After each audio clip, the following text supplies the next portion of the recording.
Oke. Assalamualaikum warahmatullahi wabarakatuh. Selamat pagi, siang, sore, malam, teman-teman Pandemic Talks yang sudah menunggu edisi ketiga, episode ketiga kita mengenai bincang vaksin dengan Dr. Dirga Sakti Rambe, spesialis penyakit dalam. Ya, untuk episode kali ini kita akan menanyakan ke Dr. Dirga teknis ya, lebih ke teknis gimana sih nanti kalau kita dapat panggilan vaksinasi, alurnya seperti apa ya. Nanti juga di akhir saya akan menanyakan pengalaman pribadi Dokter Dirga yang sudah divaksinasi. Jadi rasanya gimana, efeknya apa, nanti kita bincang-bincang juga untuk episode kali ini. Oke, Dokter Dirga, gimana kabarnya? Alhamdulillah baik, Bu Ninggar. Oke, ini beliau masih di tempat praktek ya teman-teman ya, belum selesai, belum pulang. Pasiennya banyak banget, pasien COVID, hebat banget Dokter Dirga ya, jaga kesehatan. Ya ini oke, sekarang saya mau nanya ini Dok, kalau misalnya nanti nih kita bicara mungkin untuk awam ya, untuk awam yang nggak terlalu ngeh nih kayak gini-gini. Nah nanti kalau misalnya dapat SMS gitu, apa yang harus dilakukan? Atau misalnya kok tidak dapat SMS, mungkin ada yang tidak terdaftar. Nah itu gimana Dok solusinya? Ya. Jadi untuk vaksinasi ini memang pemerintah melalui Kominfo mengembangkan aplikasi dan website ya, namanya Peduli Lindungi. Nah itu nanti tujuannya untuk database vaksinasi. Jadi teman-teman yang terdaftar menggunakan NIK nanti itu dapat jadwal, dapat panggilan untuk vaksin. Lalu setelah itu dapat reminder untuk SMS. Tentu saja pada pelaksanaannya ada yang namanya nggak ada segala macam ya. Tapi itu pada prinsipnya nanti akan diperbaiki pelan-pelan dan itu akan dimudahkan. Misalkan kalau untuk nakes sekarang, kalau dia nggak dapat SMS, dia cukup menunjukkan NIK-nya, lalu dicek di aplikasi Pikir ya, punya BPJS, dan itu bisa langsung vaksinasi di vaskes setempat gitu. Oh, jadi tidak ada tempat tertentu ya dok? Jadi misalnya kita bawa NIK gitu bisa? Kalau lewat aplikasi itu kita milih tempat, dok. Jadi disediakan pilihan tempat yang kelihatannya berdasarkan domisili ya, berdasarkan domisili kita bisa milih tempat dan jamnya dok gitu. Jadi nanti kita dapat SMS lalu dapat bisa milih tempat, nanti kita ke sana untuk vaksin gitu ya? Betul ya, sesuai dengan waktu yang ditentukan gitu. Ya, lalu untuk teknisnya sendiri dokter juga biasanya nanti setelah sampai sana itu kalau saya lihat ada beberapa meja ya itu. Ya, itu apa aja sih dok? Jadi teman-teman pertama datang itu harus bawa KTP dan tadi tiket vaksinasi itu ya yang di SMS atau yang di aplikasi itu tunjukkan di meja 1, itu meja pendaftaran. Nah, habis itu di meja kedua ini yang paling penting nih adalah meja screening ya. Jadi teman-teman cek hari itu layak atau tidak untuk vaksinasi, termasuk tekanan darah, suhu, dan apakah ada penyakit-penyakit komorbid. Di situ udah ada checklistnya ya. Jadi satu aja nggak lolos maka vaksinasinya ditunda atau dibatalkan. Kalau lolos itu lanjut ke meja 3 yaitu penyuntikan, akan disuntik ya. Lalu setelah itu yang terakhir nanti ada namanya observasi. Meja terakhir adalah meja observasi di mana semua orang yang udah disuntik itu mesti nunggu 30 menit baru boleh meninggalkan tempat untuk memantau reaksi alergi atau tidak. Ya, oke. Mungkin yang banyak ditanyakan teman-teman nih dok untuk screening nih.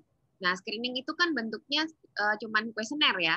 Artinya pertanyaan ya dan tidak. Nah itu apakah teman-teman ini lebih baik sebelumnya, sebelum vaksin itu apakah perlu check up dulu? Mungkin ada yang nggak tahu nih kalau punya penyakit diabetes, ada yang nggak tahu kalau punya apa gitu. Gimana dokter Dirga? Betul ya, teman-teman yang punya sakit kronik, darah tinggi, diabetes ya, memang sebaiknya beberapa saat sebelum vaksinasi itu harus check up ya. Dan memang sebetulnya teman-teman yang sakit ini kan memang harus check up rutin gitu, ada atau nggak ada vaksinasi yang mesti kontrol rutin. Dan pastikan kalaupun darah tingginya terkontrol, kalaupun sakit gulanya terkontrol, kalaupun sakit asmanya terkontrol supaya tetap bisa vaksinasi. Kalau nggak punya penyakit kronis dok, maksudnya belum pernah check up gitu, perlu nggak sih? Maksudnya check up terus nanti siapa tahu ketahuan nih dia punya sakit gitu loh. Kalau dari menurut saya sih nggak perlu dok, selama hari itu dinyatakan sehat, tensi bagus, suhu bagus, dan tidak ada apa yang dicentang tadi, maka teman-teman dapat vaksinasi pada hari itu. Oke, mungkin pertanyaan berikutnya juga yang sering ditanyakan mengenai status sudah pernah terinfeksi COVID atau belum, itu kan juga ada ya dok di screening. Nah kalau misalnya nggak pernah tahu dok, nah itu apakah perlu misalnya cek antibody atau cek PCR? Untuk keperluan vaksinasi itu tidak diperlukan ya, kecuali memang jelas ini PCR-nya pernah positif, yaitu nggak vaksinasi. Tapi kalau teman-teman nggak pernah periksa antibody, nggak pernah swab dan nggak pernah merasa ada kontak dekat dalam beberapa waktu terakhir, itu tidak perlu dan bisa segera vaksinasi. Jadi nggak masalah ya dok, nggak Nggak perlu masalah. sampai periksa detail, asalkan kecuali kalau memang punya penyakit kronis ya dok ya, jadi Ya, lebih baik penyakitnya di follow up apakah ini sudah layak atau belum untuk divaksin begitu ya. betul, betul dok. Oke dok, setelah screening lalu penyuntikan lalu pengamatan ya dok ya 30 Ya, menit. Nah kalau untuk efek samping sendiri dok, saya pernah dengar KIPI itu ya, mungkin teman-teman yang belum pernah tahu KIPI itu apa, nah mungkin bisa dijelaskan dikit dok, KIPI itu apa? ya. Jadi bukan efek samping ya, sebenarnya efek simpang yang betul ya dalam imunisasi disebut sebagai KIPI, yaitu kejadian ikutan pasca imunisasi. Nah, ini definisi KIPI ini luas sekali. Definisinya adalah segala kejadian yang tidak diinginkan ya, yang terjadi setelah vaksinasi, tetapi tidak selalu berhubungan dengan vaksinasi, gitu ya. Jadi misalkan ya teman-teman habis vaksinasi, misalkan ada yang jatuh atau lemas, ya itu dilaporkan. Tetapi apakah jatuh atau lemasnya itu berhubungan dengan vaksinasi? Belum tentu gitu. Jadi tidak semua KIPI punya hubungan sebab akibat dengan vaksinasi. Dan itu nanti ada cara-caranya dok untuk memastikan gimana apakah hubungannya atau tidak. Ya, jadi semua kejadian mau itu berhubungan atau tidak itu dilaporkan sebagai KIPI kalau terjadinya setelah vaksin gitu ya dok. Betul, Apakah betul. ada batas waktu? Iya, biasanya beberapa saat setelah vaksinasi, kalau batas waktu maksimalnya nggak ada, tapi sampai 1 bulan pun kadang-kadang masih dipertimbangkan sebagai KIPI, dok. Oke, ya.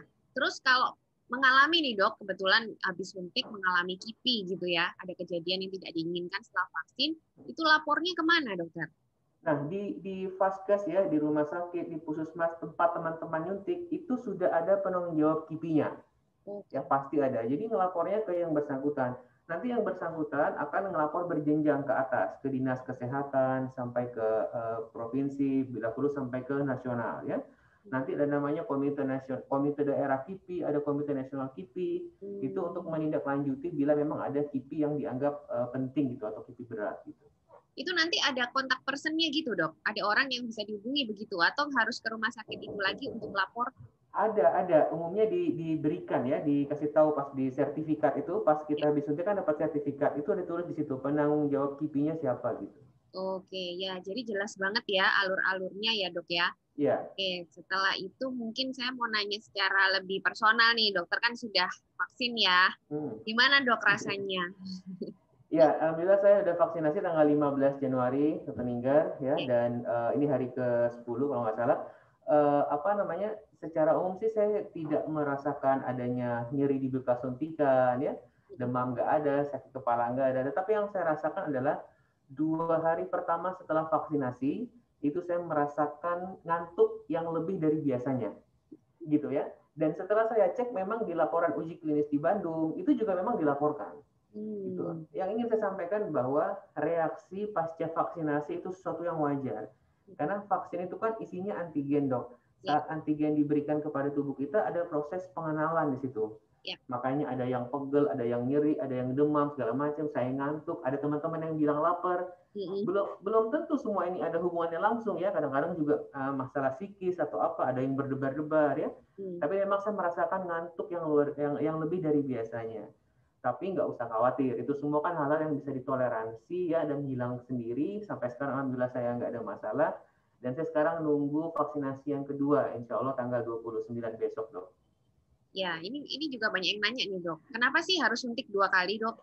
Ya, karena dari penelitian diketahui lah dengan 2 kali suntikan itu akan memberikan perlindungan yang optimal. Jadi suntikan yang pertama itu biasanya hanya untuk memancing ya. Jadi udah timbul nih antibodi sedikit. Nah, tapi dengan suntikan yang kedua maka diharapkan terjadi lonjakan antibodi ya. Dan kita tahu dengan vaksin Sinovac ini kekebalan itu baru optimal sekitar 28 hari setelah suntikan yang kedua atau 1 bulan setelah. Ya, 1 bulan setelah suntikan yang kedua baru kekebalannya optimal ya. Oleh karena itu tetap vaksinasi harus dilakukan bersamaan dengan 3M gitu. Ya. Nah, saya mau nanya sedikit pendapat Dokter Dirga nih tentang kemarin kasus-kasus orang yang sudah divaksin baru 1 minggu terus terdeteksi positif dok. Ini mungkin juga banyak yang ingin tahu penjelasannya nih. Ya, yang pertama semua merek vaksin COVID termasuk Sinovac itu tidak akan menyebabkan PCR kita positif, ya, nggak mungkin. Itu satu. Yang kedua, kalau ada orang habis divaksinasi sesaat lalu PCR-nya positif, itu kemungkinan besar dia sesaat sebelum vaksinasi itu dia terpapar oleh virus. Sehingga secara waktu itu bersamaan dia menjadi positif gitu ya. Jadi teman-teman nggak usah khawatir ya, vaksin bikin PCR positif sama sekali tidak gitu.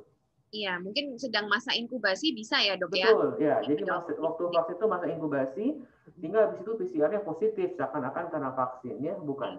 Gitu. Atau setelah vaksin dia terpapar juga bisa kan dok ya? Betul, karena tadi juga kita tahu setelah vaksinasi masih butuh waktu untuk muncul antibodi kan, sehingga pada saat penantian itu dia terpapar ya bisa positif gitu. Ya, nanti berarti setelah nih ya, setelah 1 bulan nih dok, setelah suntikan kedua, kan sudah terbentuk antibodi yang optimal itu tadi. Ya. Tetap harus protokol kesehatan ya dok ya? Betul, betul. Nah, untuk vaksin Sinovac sendiri, apakah sudah ada bukti kalau bisa mencegah penularan dok? Tidak, ya semua vaksin COVID-19 termasuk Sinovac sampai saat ini belum ada yang terbukti mencegah penularan. Okay. Ya, tapi yang terbukti adalah mencegah COVID yang bergejala dan termasuk juga COVID yang berat atau kematian gitu. Oke, ya, jadi jelas banget ya. Pengalaman Dokter Dirga udah. Mungkin Dokter Dirga ada pesan-pesan untuk episode ketiga kita kali ini?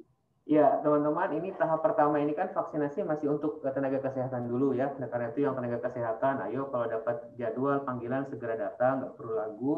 Nah, untuk masyarakat luas ini kan akan bertahap ya. Setelah bulan April baru teman-teman masyarakat luas ini dapat giliran. Oleh karena itu tetap selama penantian ini kita tetap harus memaksimalkan 3M. Nanti kalau udah dapat jadwal, dapat panggilan, tidak usah ragu ya. Selama layak vaksinasi, dapat jadwal, ayo segera. Karena prinsipnya kita ingin sesegera mungkin terlindungi, Dokter Ninggar. Oke. Terima kasih ya Dokter Dirga himbauannya dan berbagi pengalaman ya teman-teman. Dokter Dirga sudah pernah vaksin ya, jadi dari kesaksian beliau nggak ada sesuatu yang mengerikan ya dok ya. Dia paling ngantuk aja 2 hari, itu pun tidak mengganggu pekerjaan kan dok ya? Enggak, jadi bisa tidur siang 30 menit jadinya itu karena ngantuk. Biasanya nggak perlu tidur siang. Pernah. Iya. Oke. Ya, jadi efek sampingnya sangat ringan dan sangat bisa ditoleransi ya dok ya. Jadi betul. Tidak sampai harus dirawat seperti itu. Oke. Terima kasih sekali lagi Dokter Dirga atas waktunya di sela-sela kesibukannya sudah berbagi pengalaman dengan kami semua ya. Terima kasih teman-teman yang sudah menyimak. Sampai ketemu lagi di episode berikutnya Bincang Vaksin dengan Dokter Dirga dengan Pandemic Talks. See you.